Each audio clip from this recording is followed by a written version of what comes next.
ഈ വീഡിയോയിൽ കുറേ ജിയോ പൊളിറ്റിക്കൽ ഡെവലപ്മെൻറ്റ്സ് ആണ്.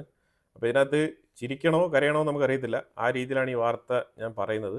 ശരിക്കും പാകിസ്ഥാൻ ഭയങ്കര രീതിയിൽ കോളറൊക്കെ പൊക്കി വിട്ടുകൊണ്ട് പോയി സൗദി അറേബ്യയുമായിട്ട് ഒരു ഡിഫൻസ് പാക്റ്റൊക്കെ സൈൻ ചെയ്ത് ഭയങ്കരമായിട്ട് ഗ്ലോബലി തിളങ്ങി നിന്നിരുന്ന ഒരു ടൈമാണ് കഴിഞ്ഞ ഒരു 24 മണിക്കൂർ. ആ 24 മണിക്കൂറിനുള്ളിൽ സൗദി അറേബ്യ തന്നെ ആ തിളക്കത്തിന് മങ്ങലേൽപ്പിക്കുന്ന രീതിയിൽ ഒരു സ്റ്റേറ്റ്മെൻറ്റ് പുറപ്പെടുവിച്ചിരിക്കുകയാണ്.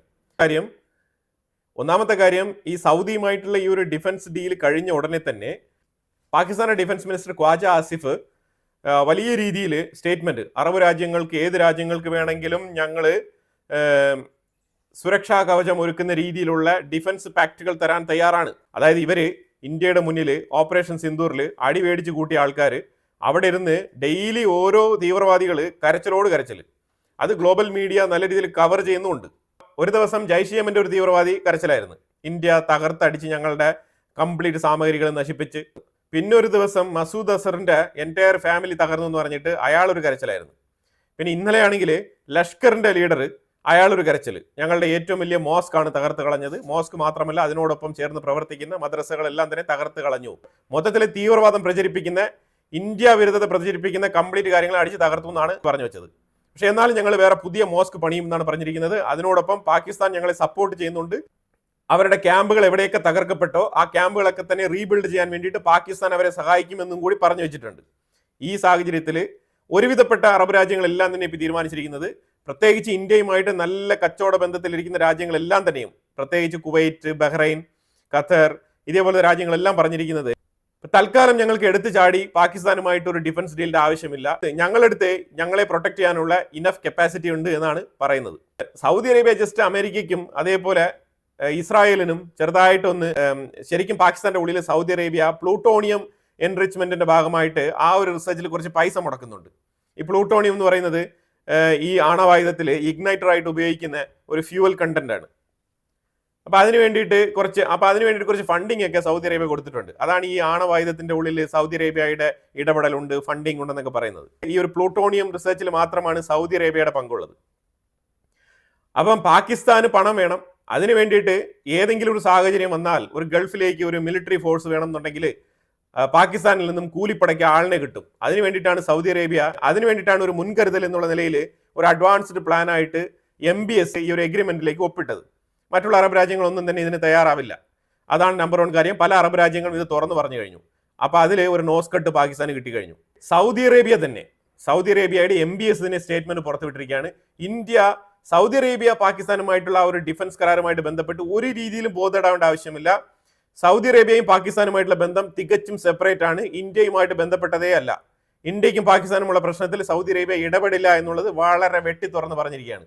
ഇനി ഇതിനേക്കാളും നാണക്കേട് പാകിസ്ഥാൻ വരേണ്ടതുണ്ടോ? ഈ ഒരു കരാറിനെ ചൊല്ലിയാണ് പല വേട്ടാവളിയന്മാരും ഇരുന്ന് തള്ളുന്നത്. അതായത് പാകിസ്ഥാനെ അങ്ങ് വളർത്തിയെടുക്കും, പാകിസ്ഥാനെ ഭയങ്കരമായിട്ട് അങ്ങ് പൊക്കിക്കൊണ്ടുവരും, ഇന്ത്യക്കെതിരെ പാകിസ്ഥാൻ ഭയങ്കരമായിട്ട് അങ്ങ് വരും, ഇനി പാകിസ്ഥാനെ ഇന്ത്യ തൊട്ട് കഴിഞ്ഞാൽ സൗദി അറേബ്യ വരും എന്ന് വരെ ഇവിടെ അടിച്ചിറക്കി കഴിഞ്ഞ ന്യൂസ്. അതായത് എന്തെങ്കിലും ഒന്ന് കിട്ടണ്ട, ആ കിട്ടുമ്പോഴേ ഉടനെ തന്നെ അതിനെ പ്ലേറ്റ് ഒക്കെ തിരിച്ച് മാറ്റി അതിനെ വേറൊരു രീതിയിലുള്ള വാർത്തയാക്കി അങ്ങ് ഇറക്കി വിടുകയാണ്. ഇതാണ് ഇപ്പൊ സ്ഥിരമായിട്ട് നമ്മൾ കണ്ടുകൊണ്ടിരിക്കുന്നത്. അപ്പം സൗദി അറേബ്യ അവരുടെ സ്റ്റേറ്റ്മെന്റ് വ്യക്തമാക്കി കഴിഞ്ഞു. കാരണം സൗദി അറേബ്യയ്ക്ക് വളരെ വ്യക്തമായിട്ട് അറിയാം പാകിസ്ഥാൻ എവിടെ നിർത്തണം എന്നുള്ളത്. ഒരു കാര്യം മാത്രം മനസ്സിലാക്കിയാൽ മതി, പാകിസ്ഥാന്റെ ഡിഫൻസ് ബഡ്ജറ്റ് 9 ബില്യൺ, സൗദി അറേബ്യയുടെ ഡിഫൻസ് ബഡ്ജറ്റ് 78 ബില്യൺ. ഇത് രണ്ടും തമ്മിൽ എത്ര വ്യത്യാസമുണ്ട്? ഈ 9 ബില്യൺ ബഡ്ജറ്റ് ഉള്ളവനാണോ ഈ 78 ബില്യൺ ബഡ്ജറ്റ് ഉള്ളവനെ സംരക്ഷിക്കാൻ പോകുന്നത്? ഇത്ര കോമൺ സെൻസ് പോരെ? ഇനി അതൊരു സൈഡിൽ നിൽക്കട്ടെ, കൂലിപ്പടയ്ക്ക് വേണ്ടിയിട്ടാണ് സൈൻ ചെയ്തത്. പാകിസ്ഥാനിലുള്ള 5 ലക്ഷം പട്ടാളക്കാർ സൗദി അറേബ്യക്ക് വേണം. ഇപ്പൊ ഏതെങ്കിലും ഒരു സാഹചര്യം വെച്ചാൽ യമനിലേക്ക് ഒന്ന് എക്സ്റ്റെൻഡ് ചെയ്യണം. ഒരു പക്ഷേ ഇസ്രായേൽ ഇനിയിപ്പോൾ യമനിലേക്ക് ആക്രമണം നടത്തുന്നില്ല, സൗദി അറേബ്യ നിങ്ങൾ നോക്കിക്കോ എന്ന് പറഞ്ഞിട്ട് പിന്മാറി എന്ന് വെച്ചു. സൗദി അറേബ്യ ഉൾപ്പെടെയുള്ള രാജ്യങ്ങളൊക്കെ പെടും, ഉറപ്പാണ്. ഹൂത്തികൾ നല്ല രീതിയിൽ കണക്കിനങ്ങ് മറുപടി കൊടുക്കും. ഈ മുൻകരുതലോടുകൂടിയാണ് സൗദി അറേബ്യ ഈ തീരുമാനത്തിലേക്ക് ഇറങ്ങി വന്നിരിക്കുന്നത്. അത് ആ ഒരു കാര്യത്തിന് വേണ്ടിയിട്ടാണ് പാകിസ്ഥാനെ സൗദി അറേബ്യ കൂട്ടുപിടിച്ചിരിക്കുന്നത്. ഇതാണ് യാഥാർത്ഥ്യം. ഇനി പാകിസ്ഥാൻ പറയുന്ന പോലെ പാകിസ്ഥാന്റെ കയ്യിലുള്ള മിസൈൽ ഏതാണ്? ഷാഹിൻ. ഈ ഷാഹിൻ 3 എന്ന് പറയുന്നത് 2500 കിലോമീറ്റർ ദൂരപരിധിയുള്ള മിസൈലാണ്. പാകിസ്ഥാന്റെ ഉള്ളിൽ നിന്നും ഇസ്രായേലിനെ ടാർഗറ്റ് ചെയ്യാൻ പറ്റുമോ? ഇല്ല, അവിടം വരെ എത്തില്ല. ഇനിയിപ്പോ ഷാഹിൻ 3 ആണവായുധം ഘടിപ്പിച്ച് മിസൈൽ വിടണം എന്നുണ്ടെങ്കിൽ എവിടെ പോകണം? ഇനിയിപ്പോ സൗദി അറേബ്യയിൽ പോയിട്ട് വിടേണ്ടി വരും. അതിന് സാധ്യമാണോ? ഒരിക്കലും സമ്മതിക്കില്ല. അപ്പൊ അതും ന്യൂക്ലിയർ അംബർല പ്രൊട്ടക്ഷൻ എന്ന് പറയുന്നത് പാകിസ്ഥാന് മിഡിൽ ഈസ്റ്റിന് കൊടുക്കാൻ കഴിയുന്ന ഒന്നല്ല. അതാണ് മനസ്സിലാക്കേണ്ടത്. കൂലിപ്പട്ടാളത്തിനെ ജോലിക്ക് എടുത്തിരിക്കുകയാണ് സൗദി അറേബ്യ. അതാണ് ഈ കരാർ. സിംപ്ലി അതാണ് ഈ കരാർ. പാകിസ്ഥാന്റെ ഉള്ളിലുള്ള ആണവായുധത്തിന് ഒരുപാട് ആയുസില്ല, അതിന്റെ ദിവസങ്ങൾ എണ്ണപ്പെട്ട് കഴിഞ്ഞു. ഇനിയിപ്പോൾ H1B വിസയുമായിട്ട് ബന്ധപ്പെട്ട വിഷയത്തിൽ നമ്മൾ വന്നു കഴിഞ്ഞാൽ ഈ $1 ലക്ഷം ഈ ഒരു ഫീ ഈടാക്കുന്നത് ഈ H1B വിസയ്ക്ക്, ഈ പ്രോസസ്സ് അമേരിക്കയിലുള്ള ഒരുപാട് കമ്പനികൾ ഇപ്പോൾ ഇതിനെ എതിർക്കുന്നുണ്ട്. ഇലോൺ മസ്ക് ഓപ്പൺ ആയിട്ട് ഇതിനെ വിയോജിപ്പ് രേഖപ്പെടുത്തിയിട്ടുണ്ട്. കാരണം ഈ രീതിയിലുള്ള ഒരു നിയമം ഒരിക്കലും അമേരിക്കയെ സംബന്ധിച്ചിടത്തോളം സ്യൂട്ടബിൾ അല്ല എന്നാണ് പറഞ്ഞു വെച്ചിരിക്കുന്നത്. ഇനിയിപ്പോൾ ട്രംപ് എന്താണ് ചെയ്യാൻ പോകുന്നത് പറഞ്ഞാൽ, ഇപ്പം നമ്മളുടെ അടുത്തുള്ള, അതായത് ഇപ്പം ഇന്ത്യയും അമേരിക്കയും തമ്മിലുള്ള നെഗോസിയേഷൻ ടേംസ് ഒക്കെ ഓൾറെഡി തന്നെ കഴിഞ്ഞതാണ്. അപ്പോൾ എന്തായാലും നമ്മൾ അഗ്രികൾച്ചർ ഓപ്പൺ ആക്കി കൊടുക്കില്ല എന്നുള്ളത് ഉറപ്പായിട്ടുള്ള കാര്യമാണ്. അപ്പോൾ അതുകൊണ്ട് തന്നെ ഇപ്പോൾ അവർ പറഞ്ഞിരിക്കുന്നത് നവംബറിലാണ് ഞങ്ങൾ ഇന്ത്യയുടെ താരിഫുമായിട്ട് ബന്ധപ്പെട്ടുള്ള വിഷയത്തിൽ തീരുമാനമെടുക്കുന്നത്. വരുന്ന നവംബറോട് കൂടി ഇന്ത്യക്ക് മേളിൽ ചുമത്തിയിരിക്കുന്ന അധിക തീരുവ ഞങ്ങൾ റദ്ദാക്കാം, അത് ഇപ്പുനറ്റീവ് താരിഫ് എടുത്ത് മാറ്റാം എന്നാണ് പറഞ്ഞിരിക്കുന്നത് നവംബറിൽ. അപ്പോൾ അതായത് നവംബർ വരെ അവർക്ക് ഇന്ത്യൻ പ്രോഡക്റ്റ് അമേരിക്കയിൽ ഉള്ളിൽ എത്തുമ്പോഴത്തേക്കും അത് മേടിക്കുന്ന കമ്പനികളിൽ നിന്നും പൈസ ഈടാക്കേണ്ടതുണ്ട്. ഇതിന്റെ അർത്ഥം നവംബർ വരെ ഞാൻ അമേരിക്കക്കാരെ കുറച്ചുകൂടെ പിഴിഞ്ഞോട്ടെ, അതിന് ഇന്ത്യ കുറച്ച് സഹായിക്കണം, നിങ്ങളുടെ പേരിൽ ഞാനൊരു 25% അഡീഷണൽ വെച്ചിട്ടുണ്ടല്ലോ, അത് ഞാൻ നവംബർ വരെ അങ്ങ് നീട്ടിക്കൊണ്ട് പോവാം.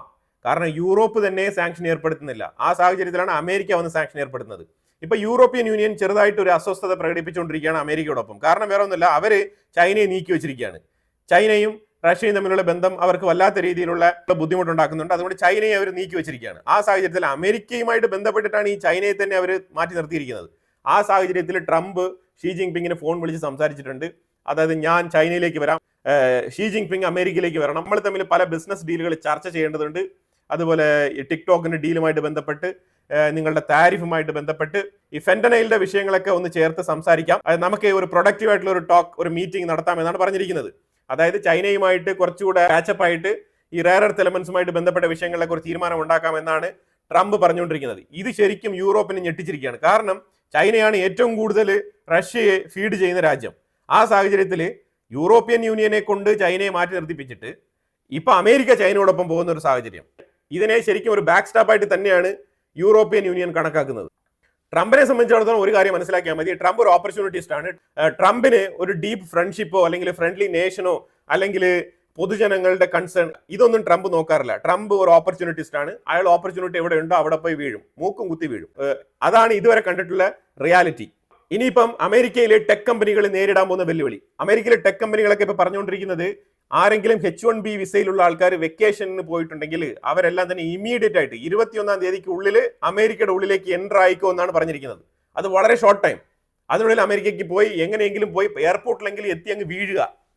അതായത് അമേരിക്കയുടെ ഉള്ളിൽ വന്നു കഴിഞ്ഞാൽ ഏതെങ്കിലും സാഹചര്യത്തിൽ നമുക്ക് അമേരിക്കൻ ഗവൺമെന്റുമായിട്ട് ചർച്ച നടത്തി കാര്യങ്ങൾക്കൊക്കെ ഒരു തീരുമാനം ഉണ്ടാക്കാം. അല്ലെങ്കിൽ പല പ്രോജക്റ്റുകളും അവിടെ നിൽക്കും. അതാണ് അവസ്ഥ. പല പ്രോജക്റ്റുകളും പകുതി വഴിക്ക് നിന്ന് പോകുന്ന അവസ്ഥയാണ്. ആ രീതിക്കാണ് ഗവൺമെന്റ് ഒരു മുൻധാരണകളും ഇല്ലാണ്ട്, ഒരു ബിസിനസ് സ്ഥാപനം എങ്ങനെ ചലിക്കും എന്നുള്ളൊരു ധാരണ പോലും ഇല്ലാണ്ട്, ഒരു ബഫർ ടൈം പോലും ഇല്ലാണ്ട് ഈ ഒരു പോളിസി നടപ്പാക്കാൻ ശ്രമിക്കുന്നത്. അത് സ്വന്തം രാജ്യത്തിനെ തന്നെ ഇത്രമാത്രം ഉപദ്രവിക്കുന്ന പോളിസികളാണ് ട്രംപ് കൊണ്ടുവരുന്നത്. ഇനി ട്രംപിന്റെ ഈ അടിച്ചമർത്തൽ നയം ഉള്ളത് കൊണ്ട് തന്നെ പലരും ഇതിനെ പേടിച്ചിട്ട് കുറച്ച് ഒതുങ്ങിയിരിക്കാനാണ് സാധ്യത. പക്ഷേ ഈ ഒതുങ്ങിയിരിക്കുന്നത് വെറുതെ ഇരിക്കില്ല. പലർക്കും ഓഫീസ് ചൈനയിലുണ്ട്. പല കമ്പനികൾക്കും ഇപ്പൊ ഇൻഫോസിസ്, TCS ഇതേപോലത്തെ കമ്പനികൾക്കൊക്കെ മിഡിൽ ഈസ്റ്റ് ബ്രാഞ്ചുകൾ, അതേപോലെ തന്നെ ഇന്ത്യ ബ്രാഞ്ചൊക്കെ ഉണ്ട്. അവിടെയൊക്കെ ഇവർ വർക്ക് നടത്തിപ്പിക്കും. അതായത് കമ്പാരിറ്റീവ്ലി H1B വിസയ്ക്ക് അടയ്ക്കാനുള്ള $1 ലക്ഷം എന്ന് പറയുന്നത് വലിയ ഭീമമായ തുകയാണ്. അതിന് പകരം ഔട്ട്സോഴ്സിംഗ് പ്രോജക്റ്റുകളുടെ കോസ്റ്റ് കുറച്ച് കാണിച്ചുകൊണ്ട് അതിലേക്ക് ഒത്ത 25% ആയിട്ടുള്ള ആ ഒരു വിഹിതം മാത്രം അടച്ചു പോകാനുള്ള സാധ്യത വളരെ കൂടുതലാണ്. പിന്നീട് ഈ കമ്പനികളുടെ മേളിൽ എന്തെങ്കിലുമൊക്കെ ആരോപണങ്ങൾ കണ്ടെത്തുകയാണ്, ഇവരുടെ കണക്കിൽ ക്രമക്കേടുണ്ടെന്നൊക്കെ കണ്ടെത്തുകയാണെന്നുണ്ടെങ്കിൽ അമേരിക്കയുടെ പോളിസി അനുസരിച്ച് കുറച്ച് പെനാൽറ്റി കിട്ടും. അത് പിടിക്കപ്പെട്ടാൽ മാത്രം ആ രീതിയിലേക്ക് കമ്പനികൾ മാറാൻ പോവാണ്. ഈ രീതിയിൽ പല കമ്പനികളും ബാക്ക് ഓഫീസ് വർക്കുകൾ ഇപ്പോൾ തുടങ്ങിയിട്ടുണ്ട്. മറ്റുള്ള അവരുടെ ബ്രാഞ്ചുകളിൽ നിന്ന് പേയ്മെന്റ് ചെയ്യും. അതേപോലെ അവരുടെ തന്നെ ബ്രാഞ്ചിലേക്ക്, ഫോർ എക്സാമ്പിൾ അമേരിക്കയിലുള്ള ആമസോൺ ബ്രാഞ്ച് അവർ ചെയ്യുന്ന വർക്ക് ഔട്ട്സോഴ്സ് ചെയ്യുന്നതായിട്ട് കാണിക്കും. ഫോർ എക്സാമ്പിൾ ദുബായിലുള്ള ആമസോൺ ബ്രാഞ്ചിലേക്ക് കാണിക്കുകയാണ്. അപ്പൊ അവർ തമ്മിലുള്ള ബിൽ ഇൻവെന്ററി ഇന്റർണൽ ആണ്. ആ ഇന്റർണൽ ബിൽ ഇൻവെന്ററി വളരെ ലോ ആയിരിക്കും. പക്ഷെ ആക്ച്വലി ഈ പ്രോജക്റ്റ് പോകുന്നത് ദുബായ് ബ്രാഞ്ചിൽ നിന്നായിരിക്കും. അതൊരു പക്ഷേ ഇന്ത്യയിലുള്ള ഔട്ട്സോഴ്സിംഗ് കമ്പനിക്കായിരിക്കും. അവരുടെ തമ്മിലുള്ള പേയ്മെന്റ് കാര്യങ്ങളൊക്കെ വളരെ കൃത്യമായിട്ട് നടക്കും. അതേസമയം അമേരിക്കയിലുള്ള ആമസോൺ കമ്പനി കാണിക്കാൻ പോകുന്നത് ദുബായിൽ അവരുടെ ബ്രാഞ്ചിൽ വെച്ച് നടത്തിയ ഔട്ട്സോഴ്സിംഗ് വർക്കിന്റെ ബില്ലായിരിക്കും. അവിടെ അവരത് പേ ചെയ്യും. അത് വളരെ തുച്ഛമായ എമൗണ്ട് ആയിരിക്കും. ഇങ്ങനെ അവർ പല രീതിയിൽ B2B ബില്ലിംഗ് വെച്ചിട്ട് അവർ കാര്യങ്ങൾ നടത്തും. ഇതൊക്കെ ബിസിനസ് മേഖലയിൽ ഇരിക്കുന്ന ആൾക്കാർക്ക് വളരെ ഈസി ആയിട്ട് ചെയ്യാൻ പറ്റുന്ന കാര്യങ്ങളാണ്. അപ്പൊ അതിന് പകരം അവർ ഒരിക്കലും H1B വിസയ്ക്ക് മേളിൽ $1 ലക്ഷം ആരും പേ ചെയ്യാൻ പോകുന്നില്ല. ഇതിന് കൃത്യമായ തീരുമാനങ്ങളും കാര്യങ്ങളൊക്കെ ഉണ്ടാവും. പിന്നെ ട്രംപ് ഇതൊരു മിനിമം ഒരു 3 മാസത്തേക്കെങ്കിലും ഈ ഒരു പോളിസി തുടർന്നു പോകാനുള്ള സാധ്യതയുണ്ട്. ട്രംപ് മുന്നോട്ട് വെക്കുന്ന എല്ലാ പോളിസികളും കുറച്ചു കാലത്തേക്ക് നീട്ടി വെച്ചിട്ട് തന്നെയാണ് പുള്ളി പിന്നീട് ഒരു ഫ്ലെക്സിബിലിറ്റി കൊടുക്കുന്നത്. അപ്പോൾ തീർച്ചയായിട്ടും ഈ ഒരു H1B വിസയ്ക്കും ഇതേപോലെ ഒരു ഫ്ലെക്സിബിലിറ്റി ഉണ്ടാവും. കാരണം ഇപ്പം കൊണ്ടുവന്നിരിക്കുന്ന നിയമം എന്ന് പറഞ്ഞാൽ H1B വിസ ഇല്ല, അതാണ് സംഭവം. H1B വിസ ഇനി ഇഷ്യൂ ചെയ്യുന്നില്ല, അതിന് തുല്യമാണ് ഇപ്പൊ കൊണ്ടുവന്നിരിക്കുന്ന പോളിസി. ബിസിനസ് പീപ്പിൾ എല്ലാം തന്നെ ട്രംപിനെ കണ്ട് കാര്യങ്ങളൊക്കെ ധരിപ്പിക്കുന്നുണ്ട്. അപ്പോൾ അതിൽ ഒരു പുതിയ മാറ്റം വന്നിരിക്കുന്നത് ഇന്നലെയാണ് ഈ ഒരു വിഷയം സംഭവിച്ചത്. അപ്പോൾ അതിൽ മാറ്റം സംഭവിച്ചിരിക്കുന്നത് ഇമ്മീഡിയറ്റ് ആയിട്ട് ഒരു 21-ാം തീയതി മുതൽ തന്നെ ഈ ഒരു നിയമം നടപ്പിലാകും എന്നുള്ള രീതിയിലുള്ള പ്രഖ്യാപനം അതിനകത്ത് ഒരു കൺഫ്യൂഷൻ സൃഷ്ടിച്ചിട്ടുണ്ടായിരുന്നു. പ്രത്യേകിച്ച് ഒരു ടെക് കമ്പനികളുടെ ഇടയിലൊക്കെ ഈ H1B വിസ ഹോൾഡ് ചെയ്യുന്ന കമ്പനികളുടെ ഇടയിൽ ഈ ഒരു കൺഫ്യൂഷൻ ഉണ്ടായിരുന്നു. അപ്പോൾ ആ കൺഫ്യൂഷൻ ക്ലാരിഫൈ ചെയ്യാൻ വേണ്ടിയിട്ട് ട്രംപുമായിട്ട് നടത്തിയ മീറ്റിംഗിലാണ് അടുത്ത ഫർദർ ഡെവലപ്മെന്റ് വന്നിരിക്കുന്നത്. അപ്പോൾ ഇത് എങ്ങനെ മനസ്സിലാക്കാമെന്ന് പറഞ്ഞു കഴിഞ്ഞാൽ റോയിട്ടേഴ്സ് ആദ്യം പബ്ലിഷ് ചെയ്തിരുന്ന വാർത്ത ഞാനിത് ഈ സൈഡിൽ വെക്കുന്നുണ്ട്. അതിനകത്ത് അവർ പറഞ്ഞിരുന്നത് $1,00,000 പെർ ഇയർ എന്നാണ് ഈ ഒരു വാർത്ത പബ്ലിഷായി വന്നിരിക്കുന്നത്. അത് കഴിഞ്ഞിട്ട് ലേറ്റസ്റ്റ് ആയിട്ട് റോയിട്ടേഴ്സ് വീണ്ടും പബ്ലിഷ് ചെയ്തിട്ടുണ്ട്. അതിൽ പെർ ഇയർ എന്നുള്ള ഒരു വേർഡ് എടുത്ത് കളഞ്ഞിട്ടുണ്ട്. അപ്പോൾ ഇത് രണ്ടും 2 ടൈമിൽ പബ്ലിഷ് ആയതാണ്. അതായത് അമേരിക്കയുടെ ഉള്ളിൽ ഈ പോളിസി റൈറ്റ് ചെയ്യുന്ന അമേരിക്കയുടെ ഉള്ളിൽ ട്രംപ് അഡ്മിനിസ്ട്രേഷനിൽ ഈ പോളിസി ക്രാഫ്റ്റ് ചെയ്യുന്ന ആൾക്കാർക്കിടയിൽ തന്നെ കൺഫ്യൂഷനാണ്. അവർക്കൊരു പോളിസി തന്നെ പെർഫെക്റ്റ് ആയിട്ട് ക്രാഫ്റ്റ് ചെയ്ത് അതിനെ ഒരു ഫൈനൽ ഔട്ട്പുട്ടായിട്ട് കൊടുക്കാൻ കഴിയുന്നില്ല പ്രസിഡന്റിന്റെ സിഗ്നേച്ചറിന് മുമ്പായിട്ട്. ആ രീതിയിലുള്ള ലാക്കിംഗ് ഉള്ള ഒരു പൂർ അഡ്മിനിസ്ട്രേഷനാണ് അവിടെ ഇപ്പൊ നിലവിൽ ട്രംപിനെ ചുറ്റിപ്പറ്റിയിരിക്കുന്നതായിട്ട് മനസ്സിലാക്കാൻ പറ്റുന്നത്. അതുകൊണ്ടാണ് ഇത്രയും വലിയ ഒരു പോളിസി ഇംപ്ലിമെന്റ് ചെയ്യുമ്പോൾ ഇത്രമാത്രം അപാകതകളും ഒരു പോയിന്റിലേക്ക് ഒരു ക്ലാരിറ്റിയും ഒന്നും ഇല്ലാണ്ട് ഒരു പത്രസമ്മേളനത്തിൽ കൃത്യമായിട്ടുള്ള പോയിന്റുകൾ എക്സ്പ്ലെയിൻ ചെയ്യാണ്ട് ജസ്റ്റ് വൈറ്റ് ഹൗസിൽ ഇരുന്ന് ടേബിളിൽ ഇരുന്ന് സൈൻ ചെയ്ത് ഇങ്ങനെ H1B വിസയ്ക്ക് മേളിൽ ഞങ്ങൾ $1,00,000 ഈടാക്കുന്നു പെർ ഇയർ എന്നുള്ള നിലയിലൊക്കെ വിളിച്ച് പറയുന്നത്. വൈറ്റ് ഹൗസിന് ഇത് തിരുത്തേണ്ടി വന്നാണ്. ആദ്യം ഒരു പെർ ഇയർ തന്നെയാണ് പറഞ്ഞിരുന്നത്. അത് ശരിക്കും അവരുടെ ആദ്യത്തെ പ്രസ്താവന കണ്ടാൽ തന്നെ നമുക്ക് മനസ്സിലാക്കാൻ പറ്റുന്ന കാര്യമാണ്. ഇപ്പോഴാണ് ശരിക്കും ട്രംപിന് ഇതിന്റെ ഒരു അപാകതകൾ മനസ്സിലാക്കി തുടങ്ങിയത്. ഈ മനസ്സിലാക്കാനുള്ള പ്രത്യേക കാരണം എന്താണ്? ശരിക്കും വേറെ ഒന്നുമില്ല. അതായത് ഈ കമ്പനികൾ മൊത്തത്തിൽ തന്നെ തകർന്ന് തരിപ്പണമാവും ഈ രീതിയിലുള്ള നടപടിക്രമം എടുത്തു കഴിഞ്ഞാൽ. അപ്പൊ അതുകൊണ്ടാണ് ഇപ്പം എക്സിസ്റ്റിംഗിൽ H1B വിസ ഹോൾഡ് ചെയ്യുന്ന ആൾക്കാർക്ക് പ്രശ്നമില്ല, റിന്യൂ ചെയ്യുന്ന ആൾക്കാർക്കും പ്രശ്നമില്ല. അപ്പൊ അതായത് ഇനി പുതുതായിട്ട് H1B വിസ എടുക്കുന്ന ആൾക്കാർക്ക് മാത്രമാണ് ഇപ്പം ഈ ഒരു നിയമം ബാധകമാകുന്നത് എന്നാണ് അമേരിക്കയുടെ സൈഡിൽ നിന്നും വാർത്തകൾ ഇപ്പോൾ വന്നുകൊണ്ടിരിക്കുന്നത്. ഇപ്പൊ നിലവിൽ അമേരിക്കയുടെ ഉള്ളിൽ ജോലി ചെയ്തുകൊണ്ടിരിക്കുന്ന ആൾക്കാർക്കൊന്നും യാതൊരു പ്രശ്നമില്ല എന്നാണ് ഏറ്റവും അവസാനം നമുക്ക് അറിയാൻ പറ്റുന്നത്. പിന്നെ പലരും H1B വിസയുടെ മിസ്യൂസിങ് കാര്യങ്ങളൊക്കെ പറയുന്നുണ്ട്. അതൊക്കെ ഇന്റർണൽ ആണ്. ഒരു വിസ മിസ്യൂസ് ചെയ്യപ്പെടുന്നുണ്ടെങ്കിൽ അത് അവിടുത്തെ ഇന്റർണലും എമിഗ്രേഷനുമായിട്ട് ബന്ധപ്പെട്ട വിഷയമാണ്. അതിന് ലീഗൽ നടപടി എടുക്കേണ്ടത് ആ വിസ സ്കിപ്പേഴ്സിനെ കണ്ടെത്തുമ്പോൾ, അതായത് ഒരു വിസയിൽ വന്നിട്ട് ഒരു കമ്പനിയുടെ വിസയിൽ വന്നിട്ട് ആ കമ്പനിയിൽ നിന്ന് ജോലി നഷ്ടപ്പെടുമ്പോഴത്തേക്കും വേറെ കമ്പനിയിൽ പണിയെടുക്കുന്ന ചില പരിപാടികളൊക്കെ അവിടെ ഉണ്ട്. അതൊക്കെ അമേരിക്കയുടെ ഉള്ളിൽ കണ്ടെത്തി റിസോൾവ് ചെയ്യപ്പെടേണ്ട ഇന്റർണൽ വിഷയങ്ങളാണ്. അതും ഇപ്പൊ ട്രംപ് പ്രഖ്യാപിച്ചിരിക്കുന്ന പുതിയ പോളിസിയും തമ്മിൽ ഒരു ബന്ധമില്ല. അതായത് നിങ്ങൾ നോക്കിക്കോണം, സ്വർണത്തിന്റെ വില വീണ്ടും ഉയർന്നു പോവുകയാണ്. 84,000 ഇന്ന് സ്വർണത്തിന്റെ വില. ഇത് എങ്ങനെയാണ് കൂടുന്നത്? ഏതാണ്ട് 10-30,000 രൂപയാണ് ഇമ്മീഡിയറ്റ് ആയിട്ട് കൂടിയിരിക്കുന്നത്. അതിന് കാരണം വേറെ ഒന്നുമില്ല, ഡൊണാൾഡ് ട്രംപ് ആണ്. ട്രംപ് വന്നതിന് ശേഷമാണ് ഇത്രമാത്രം സ്വർണത്തിലേക്കുള്ള ഇൻവെസ്റ്റ്മെന്റുകൾ കൂടുന്നതും സ്വർണ്ണ വില വർദ്ധിക്കുന്നതും. കാരണം എന്താണ്? ഇൻവെസ്റ്റേഴ്സ് ആരും തന്നെ ട്രംപിനെ വിശ്വസിക്കുന്നില്ല, ട്രംപിന്റെ വാക്കിൽ വിശ്വാസമില്ല, അതുകൊണ്ട് ഡോളറിൽ ഇൻവെസ്റ്റ് ചെയ്യാൻ തയ്യാറല്ല. കാരണം വേറെ ഒന്നുമില്ല, ഈ ഒറ്റൊരു മഹാനാണ് കാരണം, മിസ്റ്റർ ഡൊണാൾഡ് ട്രംപ്. ട്രംപ് അടുത്ത് ചെയ്യാൻ പോകുന്ന വിഷയം എന്ന് പറഞ്ഞാൽ സെപ്റ്റംബർ 25-ാം തീയതി തായ്ബ് എർദോഗനുമായിട്ടൊരു കൂടിക്കാഴ്ച. തായ്ബ് എർദോഗനുമായിട്ടുള്ള കൂടിക്കാഴ്ച എന്ന് പറഞ്ഞാൽ വെറുതെ അല്ല, ആയുധ കച്ചവടമാണ് മെയിൻ ആയിട്ട് ട്രംപ് ഓഫർ ചെയ്തിരിക്കുന്നത്. തായ്ബ് എർദോഗൻ ഇപ്പൊ അമേരിക്കയ്ക്ക് കൺവേ ചെയ്യുന്ന മെസ്സേജ് എന്താണെന്ന് പറഞ്ഞാൽ റഷ്യയിൽ നിന്ന് 35% അവർ ആയുധങ്ങൾ മേടിക്കുന്നുണ്ട്, 41% ഗ്യാസും ഓയിലും റഷ്യയിൽ നിന്ന് മേടിക്കുന്നുണ്ട്. ഇത് പൂർണ്ണമായും നിർത്തിയിട്ട് ഫുൾ ആൻഡ് ഫുൾ അമേരിക്ക പറയുന്ന സ്ഥലത്ത് അമേരിക്കയുടെ അടുത്ത് നിന്ന് മേടിക്കാൻ തയ്യാറാണ് എന്നാണ് തായ്ബ് എർദോഗൻ സറണ്ടർ ആയിരിക്കുകയാണ് ട്രംപിന്റെ മുന്നിൽ. ട്രംപിന് തായ്ബ് എർദോഗനെ കൊണ്ട് ആവശ്യം. അമേരിക്ക തായ്ബ് എർദോഗന് ആയുധങ്ങൾ കൊടുക്കുന്നു, പ്രത്യേകിച്ച് F-35 ഒക്കെ പറഞ്ഞ് കാണിച്ചിട്ടുണ്ട്. F-35 Israel ഉപയോഗിച്ചുകൊണ്ടിരിക്കുന്ന fighter ജെറ്റാണ്. അപ്പൊ അത് തുർക്കിക്ക് പോകുന്നതിൽ ഇസ്രായേലിന് എതിർപ്പുണ്ട്.